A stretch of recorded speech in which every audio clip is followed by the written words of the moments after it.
Welcome to Training and Instructional Design. This will be an introduction to training and adult learning. This is Lecture C. The learning objectives for the Introduction to Training and Adult Learning unit are: number 1, describe the 3 basic steps of the training cycle, and 2, describe the 5 phases of the Addie Model of instructional design. In this section of Unit 1, we will examine the training cycle. This is a sequential process used to discover, develop, and implement the training program. The training cycle is a recommended, although simplified, list of key steps for successfully developing and implementing training programs. This list can be expanded or combined, depending on the needs of both the student and the trainer. There are many instructional systems design models, and all these models describe a training cycle. When studying these models, you must remember they are cyclical models, which means that once you reach the final stage, you should cycle or loop back to the first stage to make sure you address the original problem. An instructional systems design model is a process to analyze, design, develop, implement, and finally evaluate training. The training cycle in Addie is one example and the method we will discuss in this unit.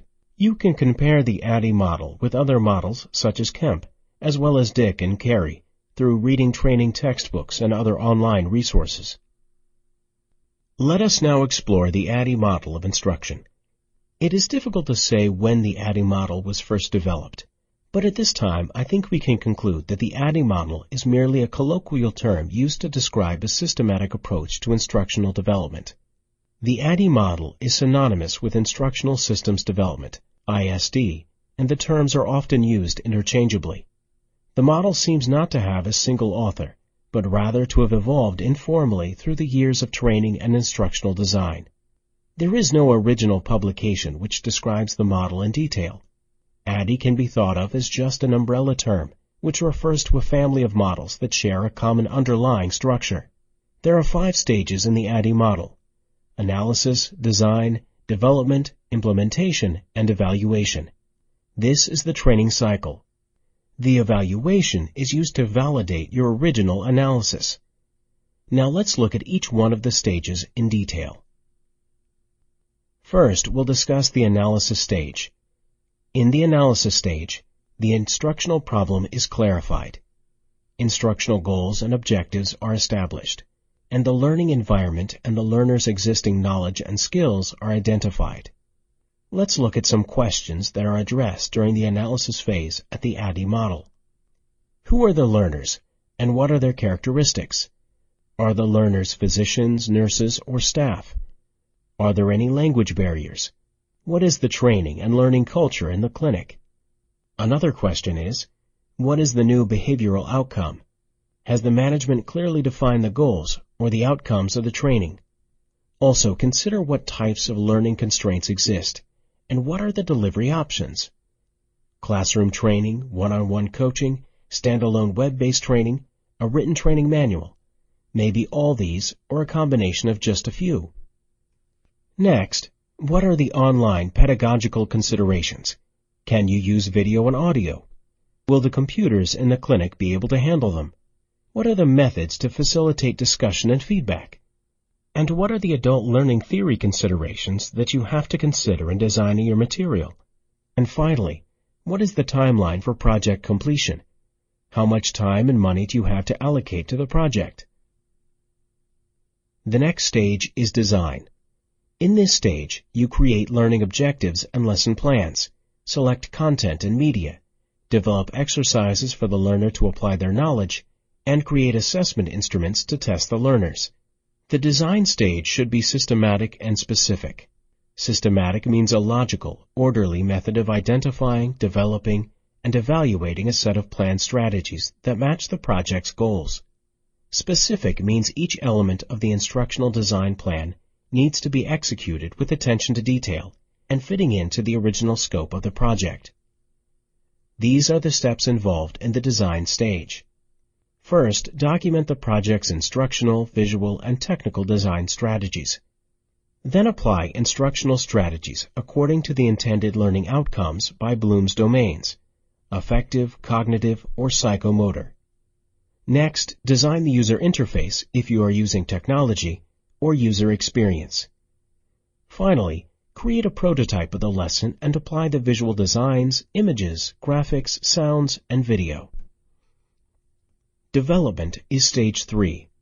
The development stage is where instructional designers and content specialists, programmers, and graphic designers create and assemble the content assets that were defined in the design phase.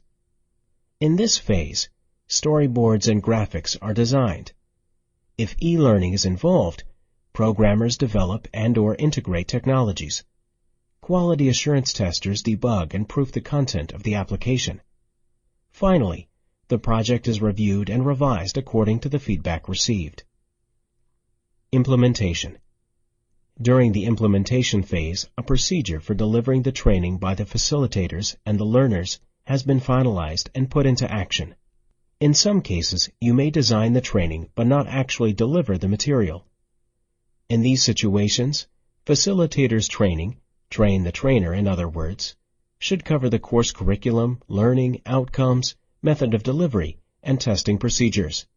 Preparation of the learners includes training them on new tools, such as software or hardware, used to deliver the content and the student registration. This is also the place where you ensure that the books, hands-on equipment, computers, teaching labs, CD-ROMs, and software are in place, and that the learning application or website is completely functional. The final stage of a training cycle is evaluation. The evaluation phase consists of 2 parts, formative and summative. Formative evaluation is present in each stage of the Addie process to make sure you're staying on the original plan.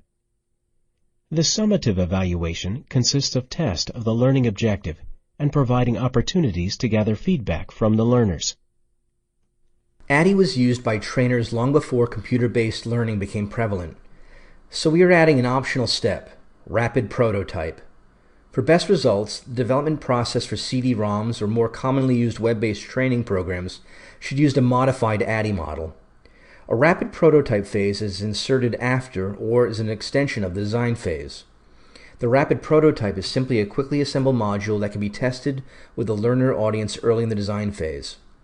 The evaluation typically looks at things like how well the students responded to the content, how effective the learning activities are, and how well the program runs on the computer and the internet technology. Based on the feedback, the designer can revise and develop another prototype.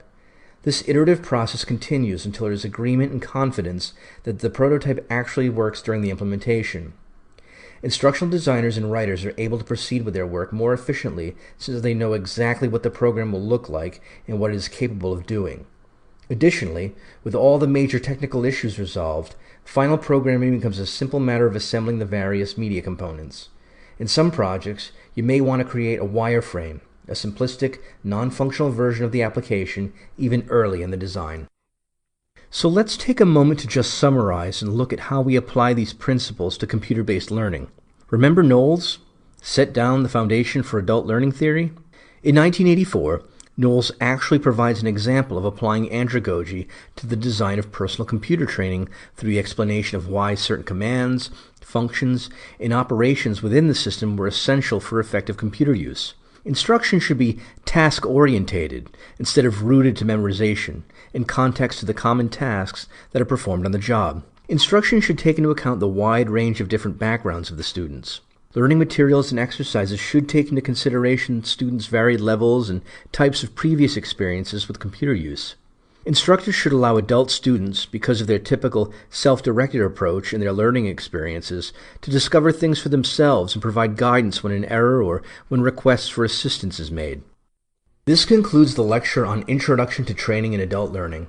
The summary of this lecture is that number 1, we've reviewed the basic concept of andragogy, Knowles' concepts of adult learning, Bloom's taxonomy, the 3 domains, and the Addie instructional design method. The next step will be working on applying these concepts in the training setting.